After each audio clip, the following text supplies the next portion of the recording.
Buenas tardes chicos, ¿cómo están? Espero que se encuentren todos bien.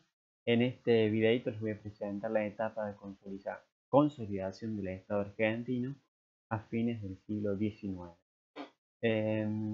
Bueno, vamos a ver primero qué es un Estado, ¿no es cierto? Un Estado, el mundo y un pueblo, ¿no es cierto?, que se identifica con ese territorio y también y la inserción a las relaciones internacionales. Lo primero que hace un país cuando aparece un Estado, ¿no es cierto?, se empieza a relacionar con los vecinos, se organiza con aquellos países y empieza a generar unas relaciones internacionales. En nuestro país se relaciona internacionalmente a través del modelo económico llamado modelo agroexportador, que se da entre 1880 y 1930 aproximadamente. ¿Qué pasaba internacionalmente? Bueno, se estaba produciendo una revolución industrial en Inglaterra, ¿no es cierto? Se había inventado la máquina a vapor y esa máquina a vapor se utiliza como fuente de energía de los barcos, de los ferrocarriles, y esto generó cada vez menores costos de producción y cada vez menores costos de transporte. Entonces se generó una movilización constante de la economía, aparecieron las grandes empresas que acumularon mucho dinero, ¿no es cierto? ¿Y qué hacían con ese dinero? Bueno, o fundaban bancos para prestar ese dinero y obviamente después cobran los intereses, o lo invertían a través del capital, ¿no es cierto? Ya vamos a ver de qué forma. Y también había una migración de mano de obra y obviamente tenían que ser operadas por personas que fueran en búsqueda, ¿no es cierto? Fueron desde el campo a la ciudad a buscar, em, ese laburo. Y también, ¿no es cierto?, demandan mucho alimento, ¿cierto? Demandan mucho alimento porque fue creciendo cada vez más la población. Bien, entonces se fue generando una división internacional del trabajo entre estos países productores de bienes industriales, ¿no es cierto? Producían manufacturas, entonces en toda Europa Occidental, empezó por Inglaterra, después siguió por Bélgica y otros países, ¿no es cierto? Estos países van a demandar materias primas, ¿no es cierto?, como decimos, alimentos y materias primas para sus industrias también, ¿cierto? Bien, entonces van a aparecer los países productores de materias primas, ¿no es cierto?, que se encuentran, por ejemplo, en América Latina y en África. Argentina va a ser un país productor de materia prima, ¿no es cierto? Em, Bien, entonces se va organizando lo que es el modelo agroexportador en Argentina. Bueno, vamos a contar un poquito el contexto nacional en que se dio esto. Había una cierta estabilidad política, ya habían pasado las grandes luchas internas, ¿no es cierto?, entre unitarios y federales, que lo habrán visto en la historia. Entonces había cierta estabilidad política. Se había dictado una constitución nacional, entonces había como cierta armonía dentro de las provincias argentinas. Bien, entonces como había cierta estabilidad política y nuestro país se quería, bueno, los que mandaban, ¿no es cierto?, comandaban el país, querían, digamos, ubicar a nuestro país en el mundo. ¿Cómo lo hacían? ¿Cómo lo hacían? A través, ¿no es cierto?, justamente de este modelo agroexportador. ¿Qué se necesitaba para enviar materias primas al exterior? Mucha tierra, ¿cierto? Mucha tierra para la agricultura, la ganadería. Entonces lo primero que hicieron, ¿no es cierto?, son las famosas campañas militares, expediciones militares. Por ejemplo, la famosa campaña del desierto con Julio Argentino Roca y la campaña del Chaco hacia el norte. Campaña del desierto hacia el sur y la campaña.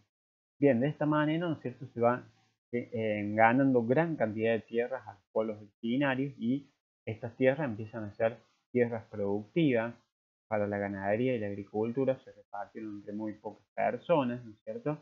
Y bueno, obviamente se toman prisioneros, ¿no es cierto? Se muere gran cantidad de los de pueblos originarios, ¿no es cierto? Bien, también se necesitaba mucho trabajo, personas que trabajen en el campo, ¿no es cierto? En estos grandes campos que ya se habían instalado, ¿no es cierto? Entonces, esta mano de obra viene de afuera, ¿no es cierto? Desde la inmigración masiva que se produjo también desde 1880 italianos, españoles y de otros países de Europa occidental, ¿no es cierto? Entonces muchos fueron recayendo en estos campos y algunos no consiguieron, y algunos terminaron en las ciudades, ¿no es cierto? En Buenos Aires.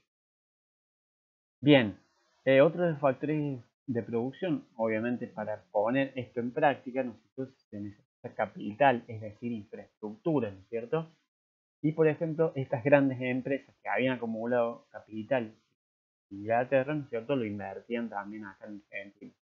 Bien, por ejemplo, en el eslabón primario, es decir, en el campo, bueno, se invirtió en molinos, aguadas, tranqueras, alambrado, aparecen los alambrados, ¿no es cierto? Em, el ganado vacuno empieza a tener dueño, ¿no es cierto? Antes era un ganado libre y ahora empieza a tener dueño. Aparecen los hilos. Bien, en la actividad secundaria empiezan a producirse, por ejemplo, a instalarse los grandes frigoríficos como Swift, ¿no es cierto? Que de capitales norteamericanos. Bien, y por ejemplo aparece también el ferrocarril, que obviamente es un capital puesto por los ingleses, ¿no es cierto? Se da toda la infraestructura de las vías férreas a través de Argentina, también los telégrafos a través de los cuales se comunicaban, aparecen los bancos, hay mejoras, digamos, en los puertos nacionales, ¿no es cierto? Y todo esto, ¿no es cierto?, va generando lo que es el modelo agroexportador. Fíjense, desde 1870 hasta 1910, que son solamente 40 años, fíjense cómo se va extendiendo las vías del ferrocarril, ¿no es cierto? Bueno, que unen los diferentes puntos productivos, ¿no es cierto?, del país, que generaban materia prima con el puerto de salida de Buenos Aires, y esto hizo que aumentara muchísimo la cantidad de exportaciones. Obviamente se van a favorecer los grandes latifundios, ¿no es cierto?, aquellas personas que tienen grandes cantidades de tierra. Bien, en la región pampeana se producían granos como trigo, maíz, y también ganadería vacuna y ovina. Y después, por ejemplo, en la extrapampeana, por ejemplo, en el nordeste se producía arroz, también en Misiones se producía yerba mate, en Chaco se producía madera y algodón, en Cuyo vino, vitivinicultura, y en el noroeste en la agricultura con la caña de azúcar, ¿no es cierto? Entonces están muy puntualizadas, ¿no es cierto?, estas producciones. Hay una diferencia entre la región pampeana y la región extrapampeana, ¿no es cierto? La región pampeana estaba más dedicada, ¿no es cierto?, a la exportación, mientras que la extrapampeana estaba más dedicada, ¿no es cierto?, al mercado interno, ¿cierto?, al consumo de la población argentina. ¿Estamos?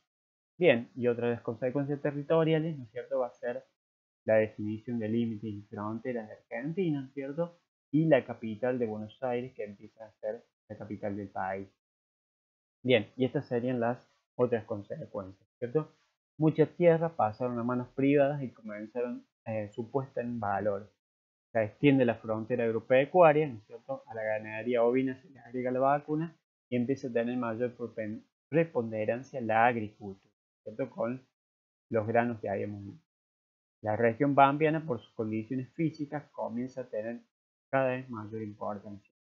Gran cantidad de inversiones extranjeras en diferentes eslabones de la producción, como ya lo estamos viendo. Los ferrocarriles comienzan a conectar las diferentes regiones con los puertos. Aspectos sociales, los terratenientes se consolidan como clase dominante, ya que acumulan mayor cantidad de tierras y del capital. Vienen muchos inmigrantes europeos, destierro, muerte o condena a la servidumbre de miles de nativos. Esas serían las consecuencias sociales. Y también los terratenientes van a ser los que dominan políticamente, ¿no es cierto? Van a ser, esta clase va a representar también la clase política.